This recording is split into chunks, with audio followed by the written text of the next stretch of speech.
All right, and it is good to have everyone here today. So yeah, we are Manual for Teachers, section 7. And I will go ahead and get right over to that page and share my screen. So we have that. Yeah. All right, good to be back after 2 weeks off. And I'm excited to jump in today. Course in Miracles Manual for Teachers, should healing be accomplished? This question really answers itself. Healing cannot be repeated. If the patient is healed, what remains to heal him from? And if the healing is certain, as we have already said it is, what is there to repeat? For a teacher of God to remain concerned about the result of healing is to limit the healing. It is now the teacher of God himself whose mind needs to be healed. And it is this he must facilitate. He is now the patient, and he must so regard himself. He has made a mistake and must be willing to change his mind about it.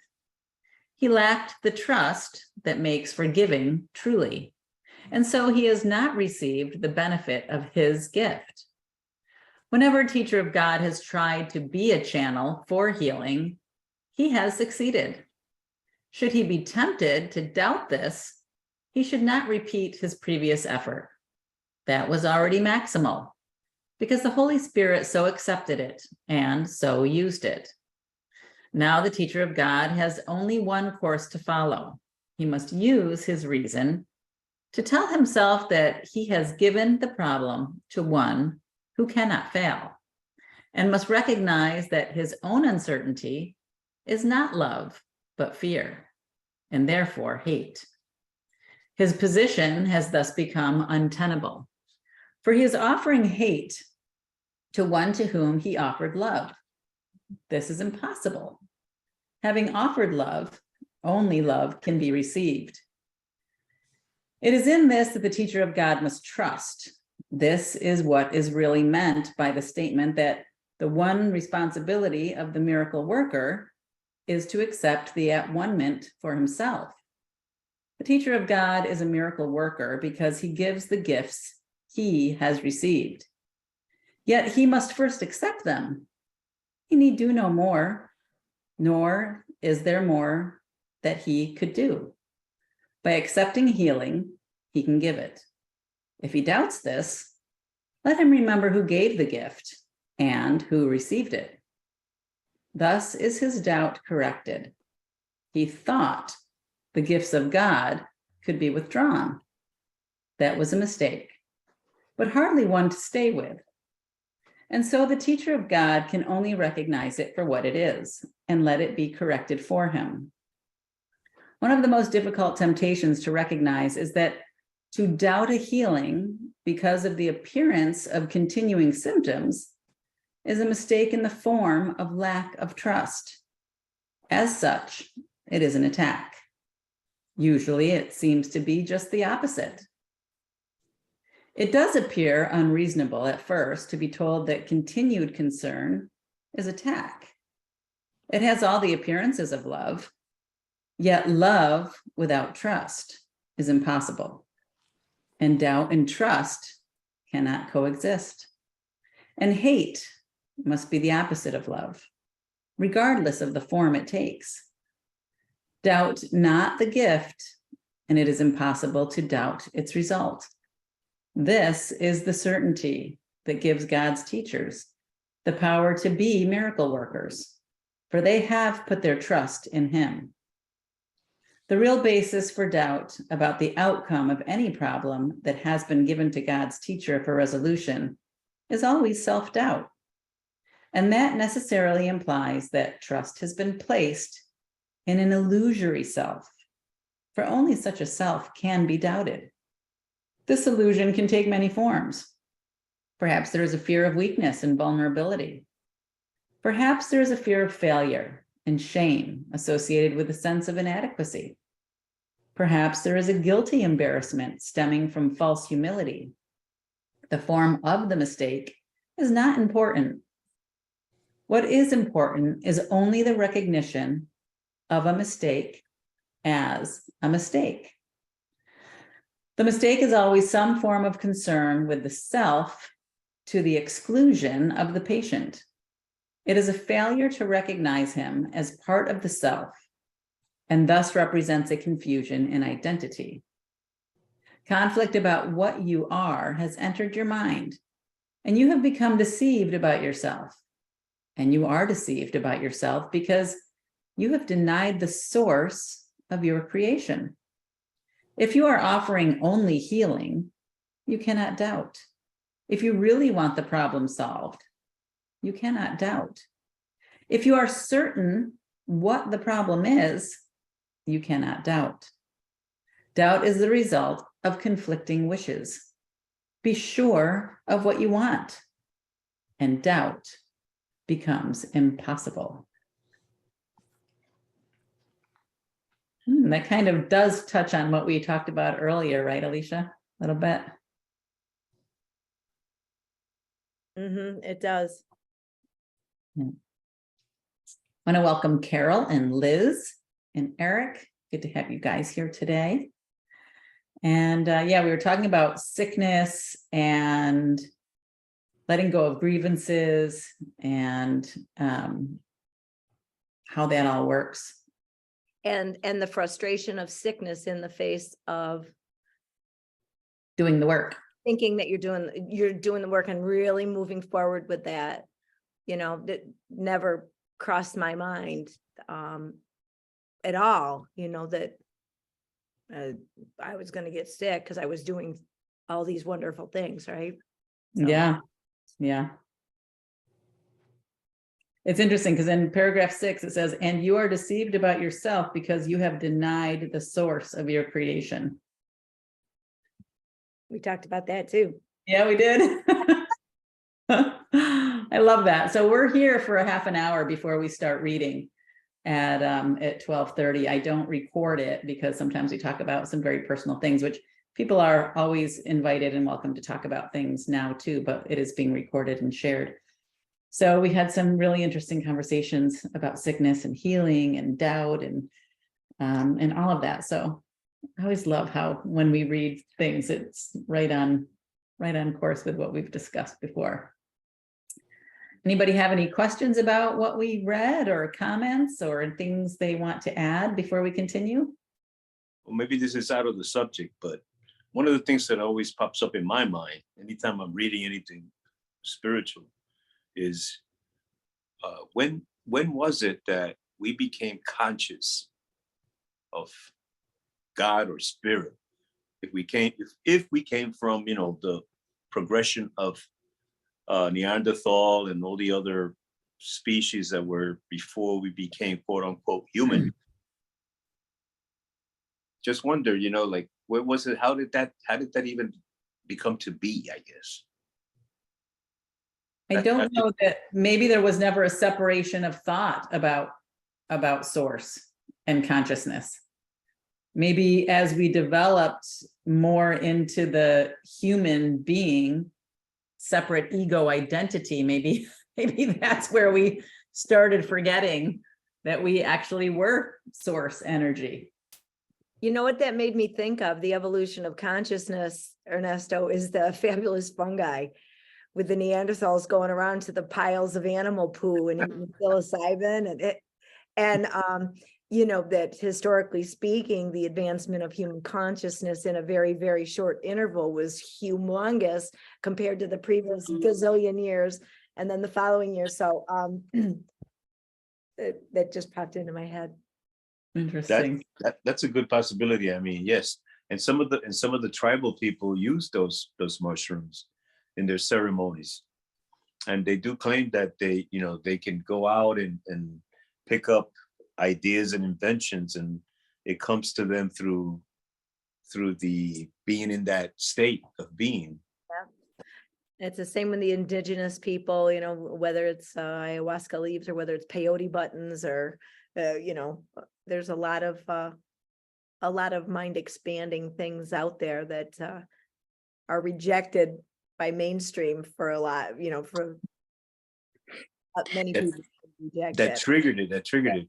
Now, I believe though that we are capable of doing that without any of the stimulants that are out there. We are.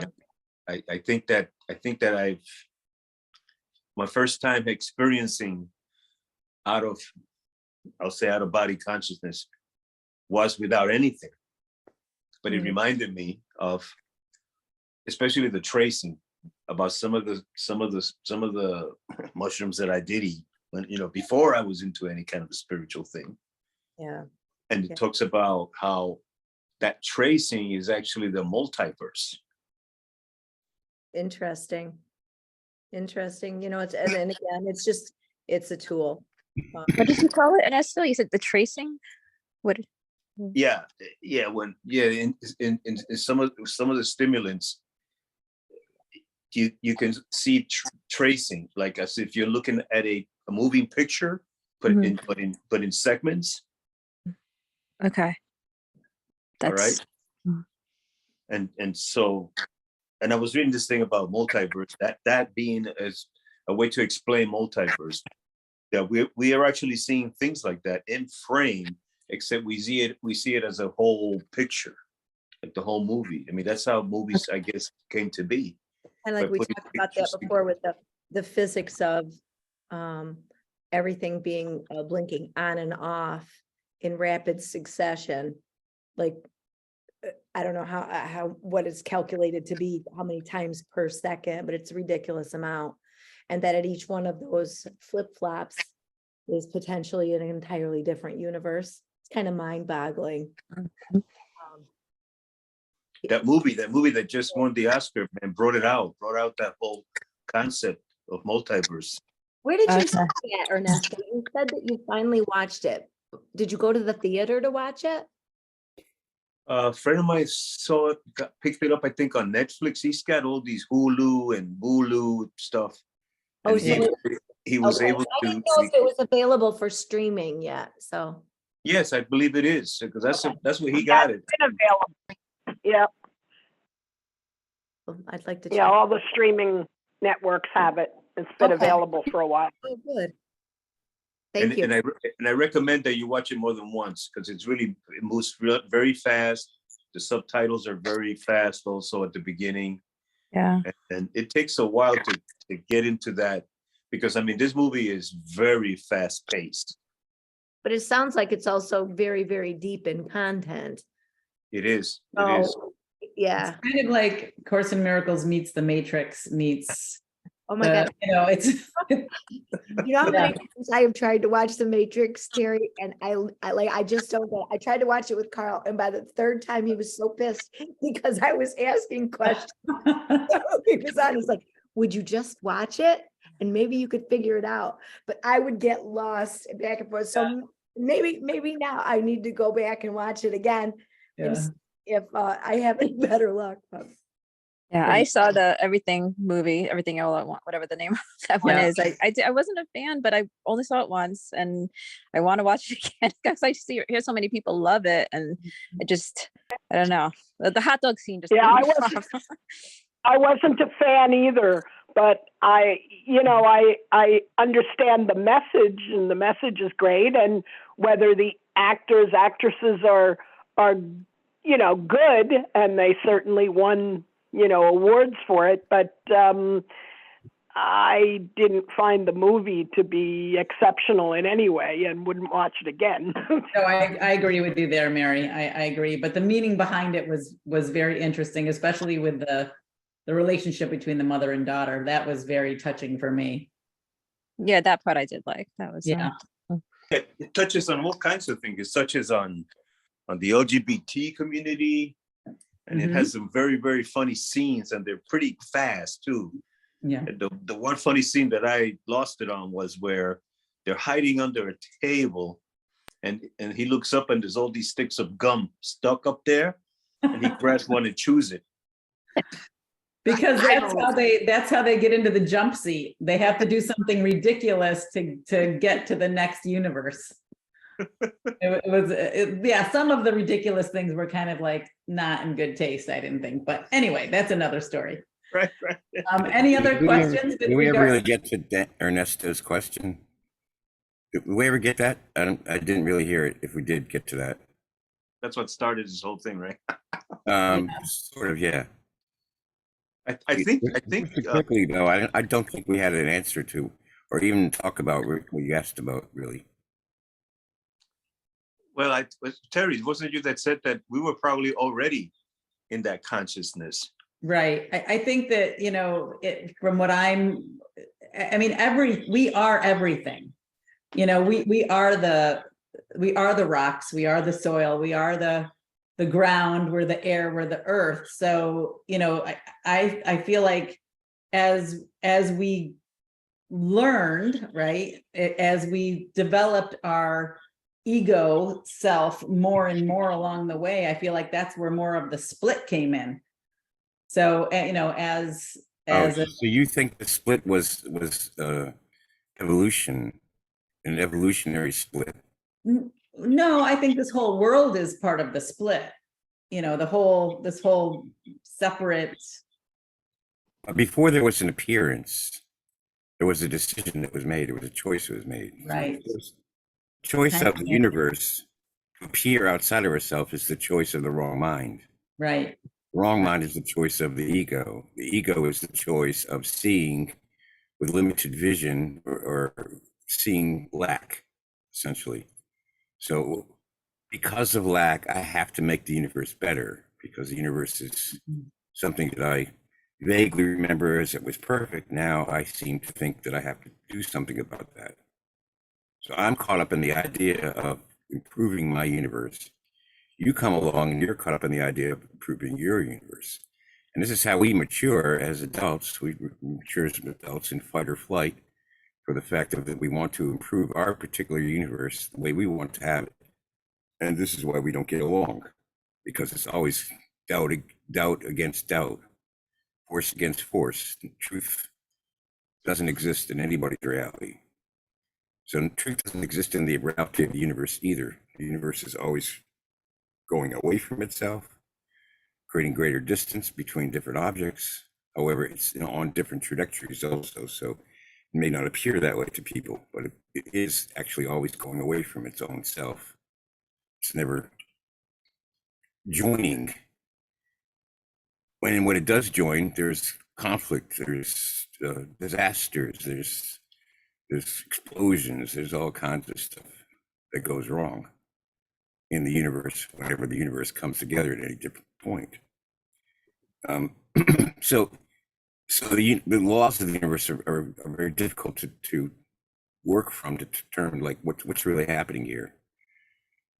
If I don't have the idea that I'm making the universe myself, then I'm always going to be wrong. So I have the idea that the universe itself originates in my mind, according to the way that my mind is deciding, which is towards the universe is real. Then I find myself never actually being able to communicate the laws of the Holy Spirit. The laws of the Holy Spirit say that the special function of the Holy Spirit is to make holy relationships, whereas the laws of special relationships are opposed to that whole idea, because we come together in special relationships to make our special relationships a union of your world and my world are going to become one world. We're going to unite in this one world. So the split occurred only once. That's it. Never occurred again. The split is the original appearance of the universe, or light, as we call it. Light is the appearance of the universe. Light is radiation. Light is separate bands of radiation. That's what we look at in terms of the real universe. The real universe, of course, doesn't have anything that's separate. So energy, light, and so on, whatever makes up the world outside ourselves, was one at one time. And so the universe repeats this idea of the Big Bang, which is fine, but the Big Bang is the separation of everything into a perfect separation. The perfect joining never occurred. Didn't happen in the universe. Perfect joining became a law now, called what we call atonement. Accept the atonement for myself. The at-one-ment comes later. The at-one-ment comes at the point of the holy instant in which case I see the one-ment. So I only see that now. Because of the completion of myself and the acceptance of the atonement plan for myself, I now not only would I be a healer, but I also would be only miracle-minded. So I wouldn't see the need for healing. I would see only the need for completion. And that's what I would teach then. If I was this true miracle worker, I would be teaching only the truth about myself. And the truth about myself is I am you. I wouldn't be teaching you something different from that. I would be teaching only that I am yourself. So your inner purpose is all I would be interested in. And I will only be showing you always what your inner purpose is. Your inner purpose would always be on page 28, where it says that you're truly helpful and you're directed. You wouldn't have a different purpose than that. You would recognize your purpose. If I was speaking to you, then you would recognize your purpose. Like Jesus was speaking to people, changed their lives just like that same thing. He showed them their inner purpose. Many times it was demonstrated in some of the miracles he performed. He spoke to something about them that nobody else could see. Well, anyway, it's my idea. There is no such thing as a healing of the tiny mad idea. The tiny mad idea simply disappears into nothing, which is what it was. It never was anything. Doubt is a function of trying to see this world as though I am the maker of this world. That's what it is. Doubt always comes up because, in fact, I can't make the world, especially by myself, but I can't make it even with you, because even if we make it as individual wrong minds, we're still making the wrong universe. Even if we make this joint minds, we're still making the wrong universe. Anyway, that's why I see it. It wasn't an evolutionary process. It was sudden, all at once. And all of the idea of that crazy movie, I think they were trying to depict that same sort of idea. All time happens all at once. It doesn't happen in separate moments. Separate moments are discrete images of of course, indicates that they're framed, and that we're concerned about the frame, not the picture of reality. So when we look at the multiverse and we try to discuss what's going on in the universe and so on and so forth, we're more interested in framing it. What's your perspective on it? What's my perspective on it? That's what we argue about. We don't argue about the truth at all. Right, that's a good perspective on that. Thank you, Eric. I think Very goes into the perspectives also. yeah, you did a good job answering Ernesto's question, I think. Okay, any other conversations or discussions about what we just read? We keep going. All right. Let's keep going. On to how can perception of order of difficulties be avoided? The belief in order of difficulties is the basis for the world's perception. It rests on differences, on uneven background and shifting foreground, on unequal heights and diverse sizes, on varying degrees of darkness and light, and thousands of contrasts in which each thing seen competes with every other in order to be recognized. A larger object overshadows a smaller one. A brighter thing draws the attention from another with less intensity of appeal. And a more threatening idea, or one conceived of as more desirable by the world's standards, completely upsets the mental balance. What the body's eyes behold is only conflict. Look not to them for peace and understanding. Illusions are always illusions of differences. How could it be otherwise? By definition, an illusion is an attempt to make something real that is regarded as of major importance, but is recognized as being untrue. The mind therefore seeks to make it true out of its intensity of desire to have it for itself. Illusions are travesties of creation, attempts to bring truth to lies. Finding truth unacceptable, the mind revolts against truth and gives itself an illusion of victory. Finding health a burden, it retreats into feverish dreams. And in these dreams, the mind is separate, different from other minds, with different interests of its own and able to gratify its needs at the expense of others. Where do all these differences come from? Certainly they seem to be in the world outside, yet it is surely the mind that judges what the eyes behold. It is the mind that interprets the eye's messages and gives them meaning. And this meaning does not exist in the world outside at all. What is seen as reality is simply what the mind prefers. Its hierarchy of values is projected outward, and it sends the body's eyes to find it. The body's eyes will never see except through differences. Yet it is not the messages they bring on which perception rests. Only the mind evaluates their messages, and so only the mind is responsible for seeing. It alone decides whether what is seen is real or illusory, desirable or undesirable, pleasurable or painful. It is in the sorting out and categorizing activities of the mind that errors in perception enter, and it is here correction must be made. The mind classifies what the body's eyes bring to it according to its preconceived values, judging where each sense datum fits best. What basis could be faultier than this? Unrecognized by itself, it has itself asked to be given what will fit into these categories.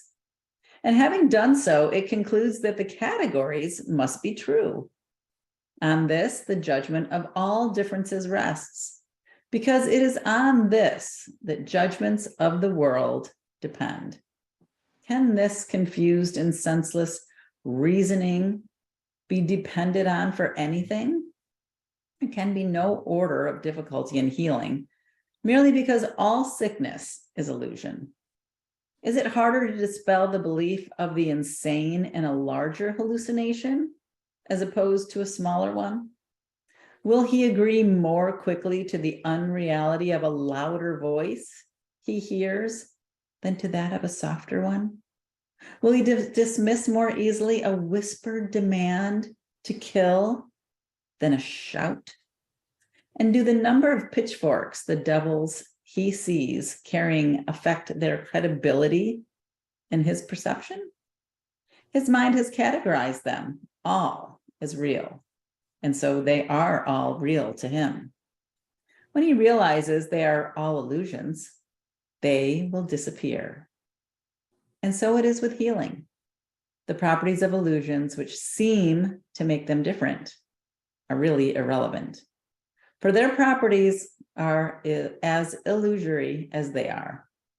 The body's eyes will continue to see differences, but the mind that has let itself be healed will no longer acknowledge them.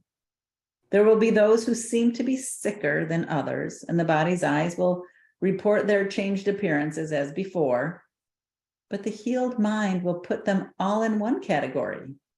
They are unreal.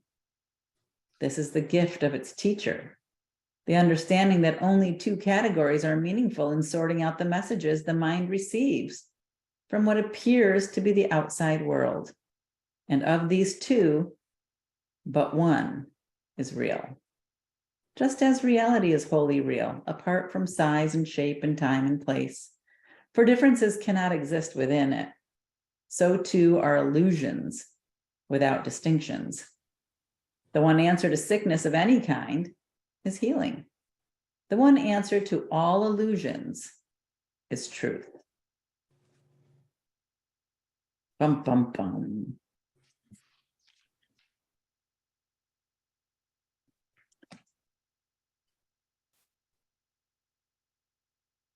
I find that so interesting. You know, we're so quick to judge and categorize and say this is worse than that, and this catastrophe is horrible.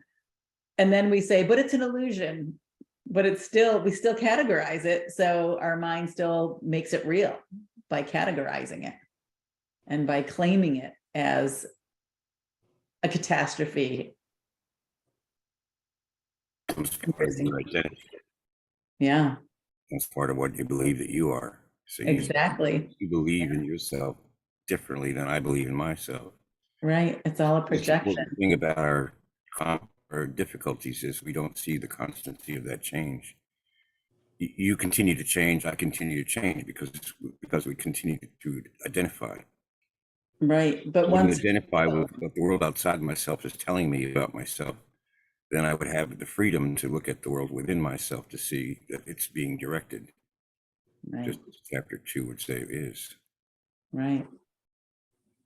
So it's all part of the path to healing. And once we choose only love and only God as our source and as ourself, then we won't see the rest.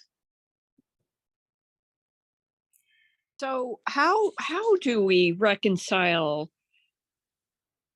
those two ways of thinking? Like you said, with the, the tragedies. How can we take an event such as the earthquake in Turkey and say, oh, that's just an illusion?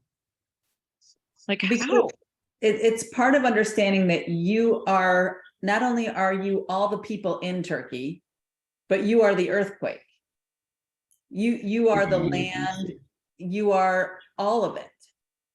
And once you can understand the enormity of your being as God and accept yourself as one with the mind of God, and you'll realize that even what we classify as death is not death, because there is no death, because we are eternal. And this experience of separation is part of the illusion of our littleness. So your doubt says that this is a catastrophe that proves, in fact, that this world is based on the catastrophe principle. So it isn't, though. What it's based on is what your world is based on, rather, is the world that you want to see perfected for yourself. So everything that you do and reduce down to seeing it as a catastrophe in your life is taking away from you, giving you doubt instead of the truth. If I really want the truth, I have to see the expansion of the catastrophe in Turkey as a small thing. Not as a small thing because I devalue the people or because I devalue the need for them to have a nicer life. Not at all. No, instead, I'm seeing that the expansion of the truth is healing the catastrophe in my mind. It's only my mind that the catastrophe has to be healed. It's not what I saw outside my mind that needs to be healed. It's only the catastrophe that I see in my mind. So you want your mind healed. So what you don't want to see is that the catastrophe is more important than the love that you feel for those people that are suffering. So you give to them, and you're as you're directed, whatever that might be. Everybody's a little different as far as that goes, because we find it within ourselves. So I go within myself. I look within my heart and ask myself, what could God have put in my heart that would be helpful to these people, to this situation, to these circumstances, or whatever. And now I want to see the correction of my heart so that my mind unifies with it, instead of that my mind goes wandering off into all different directions about what am I supposed to do. That's the doubt form of thinking. All the ideas are separate, all the thoughts are separate. They're all going out into the universe and they're disappearing into nothing because they're separate. There can't be any separation of the truth. So I have to allow myself to retreat for a moment to see for myself that I'm disturbed, I'm frustrated, I'm upset about these situations and circumstances. These situations and circumstances are simply the presentation back to me of the doubt that I looked upon the world with, and I want to see that removed. Before I can see that unifying way of being directed, I have to want something to be removed. I have to, in other words, chapter 22 tells us we have to want correction. Correction is important, and we have to want the correction of the Holy Spirit in terms of its specialness, because otherwise we'll look at the world in terms of its specialness. What does it mean to me specifically? What But can I we're do seeing to make we're myself seeing it as an illusion. Like that's an illusion. The The illusion earthquake thing is is, an the illusion thing is just is a metaphor. The illusion, it doesn't happen. There's no illusion. There isn't really, there's nothing outside yourself at all to look at, to say, oh, that lack of love and kindness and peace and joy, well, that brought earthquakes to Turkey. There's nothing outside yourself to look at and make any comparisons about. Within, you don't see the need for healing what's outside yourself that already seemed to have happened a long time ago. You can let that go. But you're not letting it go because of no compassion or no interest in the lives that are represented. You're letting it go because it's only the symbol of the lack that the world is based on. You don't want the lack that the world is based on. You want the truth that God gives you in your heart. Your mind wanders off into other areas of the world outside yourself. You don't want that. You don't need that. That's where doubt comes from. Doubt comes from looking outside of myself, seeing the projections of my fear and my worries and concerns, my shame, my guilt, my blame, my own self-will, seeing that reflected back to me as saying, look at this universe, it sucks. My God, who could believe that God created all that? Oh, he must be punishing God. We're back to the same square one where religion and all that started to begin with. We're all different cults. We're out to dominate each other. That's what life seems to be about then. But as these catastrophes occur, there is also the process of man helping himself out. There are ways to make buildings that are foolproof when being rocked around. I think was it the Chinese that they built this thing? I saw this thing where they built a building where it has this rod in the center, and that rod takes up the gyration of what's happening and keeping the building intact. So I think that empathy develops kind of inventions to be able to deal with the universe, because even the universe itself, these big, what are they called, the galactic, they clash, they merge and they become one. And in that merger, all kinds of stuff happens, right? Where we see it as destruction, it's actually a merging of universes. In fact, they say that our universe itself was a merger that came together to form the Milky Way.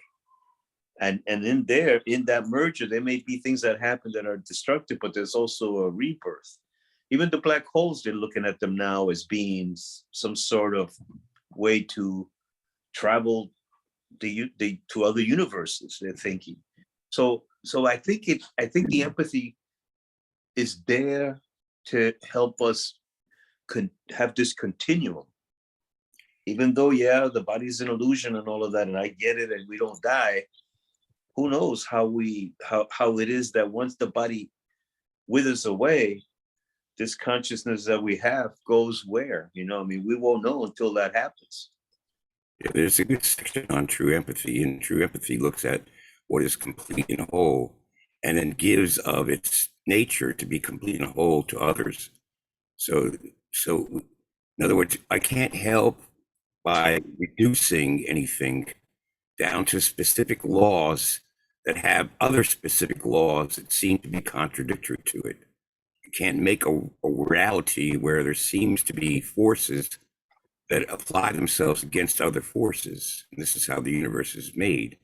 It is a representative form of this conflict at the highest level. This conflict, however, did not ever wipe out life. In fact, it tends towards supporting that more life should occur.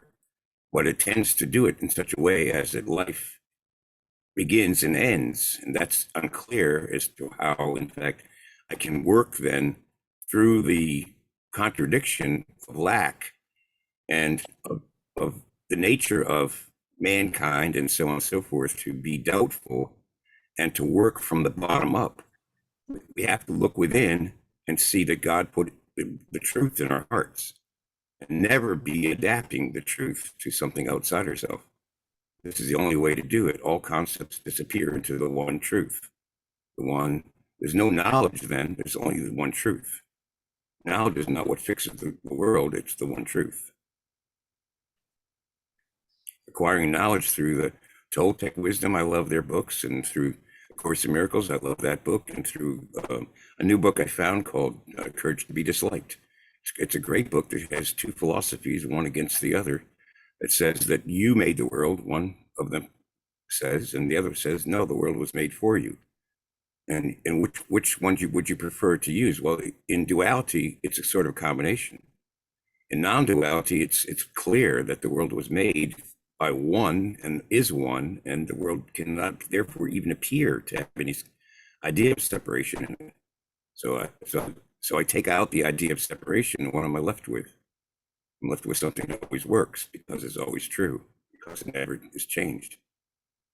I think that pretty much sums up what we were reading It's- is basically that the body's eyes will continue to see differences, but the mind that has let itself be healed will no longer acknowledge them. And we could talk and talk and talk and talk about all the differences. And we can talk and talk and talk about what's more of a tragedy, what's sicker, what's worse. But once the mind is healed, the healed mind puts them all in one category, and that is that they're all unreal.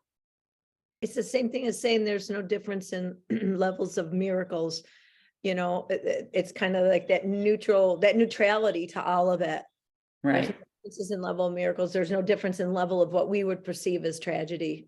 right, right. It's more like once you can understand that this whole world is a movie script, right? Kind of what Ernesto was saying before. Once you can accept the idea that everything we are immersed in is part of the movie. And once you wake up, you realize it was a dream, right? But while we still think the dream is real, we will still think that we see tragedies. And it's the decision to wake up, the decision to join with the mind of God, with that one mind of God, and to choose healing and to choose oneness, and to be able to see all of the people in Turkey, all of the people everywhere in the whole world as ourselves, truly see them as ourselves. There is no difference. It's just the mind projecting itself into billions of different looking, seeming, acting parts of the dream, but it's still coming from that one mind. Needs starting at the lowest level. So invisible level is where needs start at. Right. When needs get to be advancing, then I begin to see that one thing leads to another, but I'm seeing it backwards because cause is not what I'm looking at when I'm looking at the lowest level of form, which is invisible. But I'm now trying to put it into my life outside myself, as though I'm outside myself, as though I'm a body. So I'm working backwards always. One time, this is how I saw it. I went to a therapist one time who was sort of a different kind of therapist, and she was able to show me things about myself which nobody else could show me, because she could see, because she would come in me in a sense and show me within myself. So I was seeing within myself. I was going backwards, truly backwards. I was facing the other way. In this vision that appeared to me when she did this, I was turned the other way around. So my ethereal body was that way around instead of this way around. That's how I saw it for myself. I didn't have any clue that was going on in my psyche, or whatever you might want to call it, but I didn't have any clue it was there until she showed it to me. She didn't even see it until she noticed, in fact, that she was talking to two of me or whatever when she did it. And that's when it happened. The switch came on and I saw both. I saw myself looking at her, but I also saw myself looking at the other side of me, which I could see, which was very strange at the same time. So you don't know it, but you're working backwards when you're trying to think about what's happened in the world and try to make sense out of it. It doesn't really make sense because it's duality, and duality doesn't make sense ever. Only non-duality makes sense.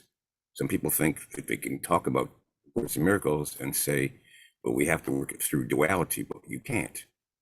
You have to work it through non-duality. You have to want to be corrected to see the non-dual truth about the world. All right. Shall we continue going and get to the next section? It was a really good conversation. All right, are changes required in the life situation of God's teachers? Changes are required in the minds of God's teachers. This may or may not involve changes in the external situation. Remember that no one is where he is by accident, and chance plays no part in God's plan. It is most unlikely that changes in attitudes would not be the first step in the newly made teacher of God's training. There is, however, no set pattern, since training is always highly individualized. There are those who are called upon to change their life situation almost immediately, but these are generally special cases. By far, the majority are given a slowly evolving training program in which as many previous mistakes as possible are corrected. Relationships in particular must be properly perceived and all dark cornerstones of unforgiveness removed. Otherwise, the old thought system still has a basis for return. As the teacher of God advances in his training, he learns one lesson with increasing thoroughness. He does not make his own decisions. He asks his teacher for his answer. And it is this he follows as his guide for action. This becomes easier and easier as the teacher of God learns to give up his own judgment. The giving up of judgment, the obvious prerequisite for hearing God's voice, is usually a fairly slow process, not because it's difficult, but because it is apt to be perceived as personally insulting. The world's training is directed toward achieving a goal in direct opposition to that of our curriculum. The world trains for reliance on one's judgment as their criterion for maturity and strength. Our curriculum trains for the relinquishment of judgment as the necessary condition of salvation. Well, this speaks to today's lesson. Sure does. Sure does. I love today's lesson, by the way. Such a good lesson. Did anybody here do the lesson today?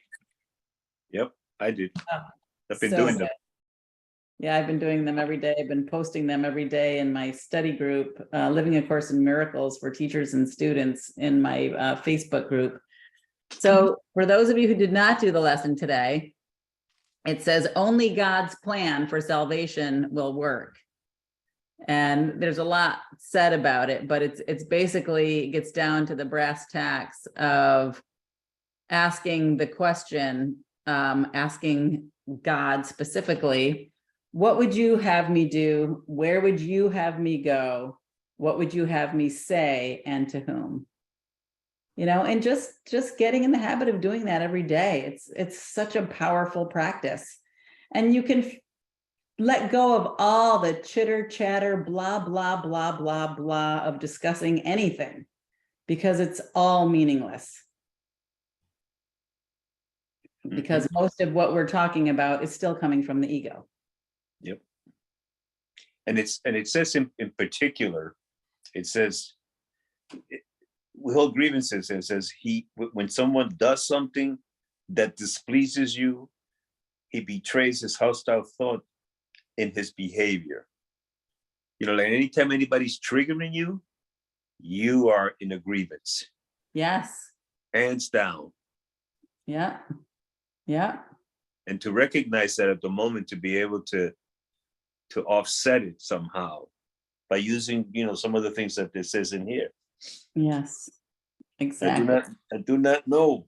Tell me that I may understand this.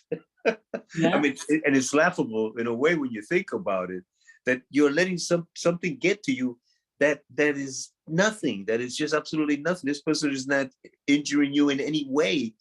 You are letting yourself be injured in this way. Yeah. And the other thing too is anytime we ask a question of any of us, for example, we're not going to get the right answer. The only right answer comes from asking the one mind of God. And that's it. because that is the truth, and your willingness to hear the voice is going to determine on your proportion to hearing it. All right. It is 1:19. I think we have time to read one more section. One more section. How is judgment relinquished? This should be a good one. How is judgment relinquished? Judgment, like other devices by which the world of illusions is maintained, is totally misunderstood by the world. It is actually confused with wisdom and substitutes for truth. As the world uses the term, an individual is capable of good and bad judgment, and his education aims at strengthening the former and minimizing the latter. There is, however, considerable confusion about what these categories mean. What is good judgment to one is bad judgment to another. Further, even the same person classifies the same action as showing good judgment at one time and bad judgment at another time. Nor can any consistent criteria for determining what these categories are be really taught. At any time, the student may disagree with what his would-be teacher says about them. And the teacher himself may well be inconsistent in what he believes. Good judgment in these terms does not mean anything. No more does bad. It is necessary for the teacher of God to realize not that he should not judge, but that he cannot. In giving up judgment, he is merely giving up what he did not have. He gives up an illusion, or better, he has an illusion of giving up. He has actually merely become more honest, recognizing that judgment was always impossible for him. He no longer attempts it. This is no sacrifice. On the contrary, he puts himself in a position where judgment through him, rather than by him, can occur. And this judgment is neither good nor bad. It is the only judgment there is, and it is only one. God's Son is guiltless, and sin does not exist. The aim of our curriculum, unlike the goal of the world's learning, is the recognition that judgment in the usual sense is impossible. This is not an opinion, but a fact. In order to judge anything rightly, one would have to be fully aware of an inconceivably wide range of things, past, present, and to come. One would have to recognize in advance all the effects of his judgments on everyone and everything involved in them in any way. And one would have to be certain there's no distortion in his perception, so that his judgment would be wholly fair to everyone on whom it rests now and in the future. Who is in a position to do this? Who, except in grandiose fantasies, would claim this for himself? Remember how many times you thought you knew all the facts you needed for judgment and how wrong you were? Is there anyone who has not had this experience? Would you know how many times you merely thought you were right without ever realizing you were wrong? Why would you choose such an arbitrary basis for decision-making? Wisdom is not judgment. It is the relinquishment of judgment. Make then but one more judgment. It is this: there is someone with you whose judgment is perfect. He does know all the facts, past, present, and to come. He does know all the effects of his judgment on everyone and everything involved in any way. And he is wholly fair to everyone, for there is no distortion in his perception. Therefore, lay judgment down, not with regret, but with a sigh of gratitude. Now are you free of a burden so great that You could merely stagger and fall down beneath it. And it was all illusion, nothing more. Now can the teacher of God rise up unburdened and walk lightly on. Yet it is not only this that is his benefit. His sense of care is gone, for he has none. He has given it away, along with judgment. He gave himself to him whose judgment has chosen now to trust instead of his own. Now he makes no mistakes. His guide is sure. And where he came to judge, he comes to bless. Where now he laughs, he used to come to weep. It is not difficult to relinquish judgment, but it is difficult indeed to try to keep it. The teacher of God lays it down happily the instant he recognizes its cost. All of the ugliness he sees about him is its outcome. All of the pain he looks upon is its result. All of the loneliness and sense of loss, of passing time and growing hopelessness, of sickening despair and fear of death, all these have come of it. And now he knows that these things need not be. Not one is true, for he has given up their cause, and they, which never were but the effects of his mistaken choice, have fallen from him. Teacher of God, this step will bring you peace. Can it be difficult to want but this? Oh, that was a good one to end on. Hey, Freddie. Hi, Terry. I seem to have Yeah. made a mistake with the time. We had daylight savings time over the weekend. Oh, I see. So you start an hour earlier, Yes. and when our thing changes here, it'll change again. Nothing right. Yeah. Exactly. It's so crazy. Sorry, Freddie. I probably should have sent out an email to that effect. Never mind. It's 2 weeks difference in Europe. Yep. So glad to have you here for the last moment. And that was a wonderful part to read, right? Yeah. Sorry, I missed you. I'm sorry too. We are on Manual for Teachers. We Yeah. just finished section 10 on Yeah. page 27. Yeah. So yeah, so sorry. So- Sorry we missed you, Freddie. Hmm. But glad to see your face anyway, even if it Thank is an you. illusion.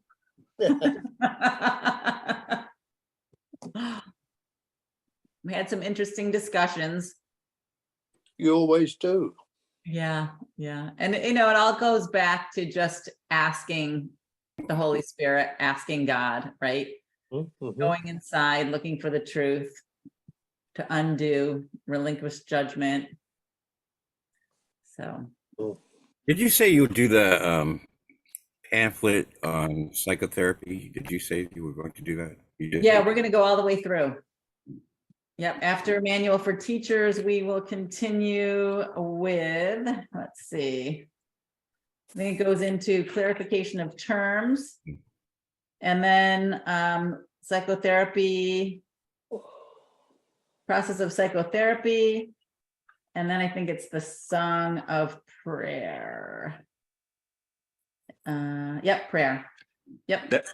That part about the psychotherapy, is it possible to pick that up separately? Because I don't have that in my book. There is there are Mhm. 3 films or 3 or 4 parts by Ken Wapnick, which I could send a link to. I can put them into my Google Drive and send a link to them if anybody's interested in that. Yeah, I think you can also get it on A Course in Miracles now, which is what I share every day.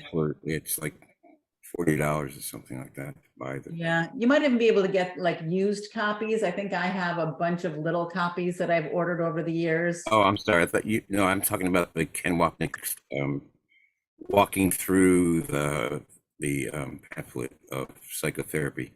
He wrote I'm talking about several the books part that's also, included and in A Course in Miracles. yes, I understand. I'm sorry. I did understand that, but I didn't know you were still talking about that. Oh, when I interrupted you, I was saying I would like to offer to the video onto my space and share the link with you. Mm, very good. Maybe you could put that into Yeah, you your. can put it right in the chat here. Yeah, that'd be Yeah. fine. I didn't put it there yet, so I'll do that though. Great.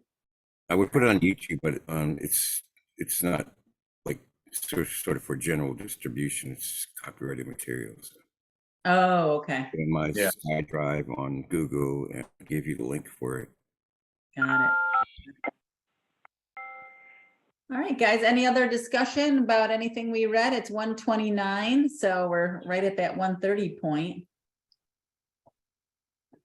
Want to say thank you for everyone who came today and showed up, and it's good to be back. I know I was in Los Angeles for a week with my new baby, my grandbaby and my daughter, and that was wonderful. She's 7.5 months old now. So I'm back. I'll see you next week. Thank you for coming. Thanks. Thanks, you. Terry. That was Thank you great. for all the Thank you. conversation. Yep, Bye. good Bye, everybody. conversation, everyone. Thank Bye, you. everybody. Have a good week. Thank you, everyone.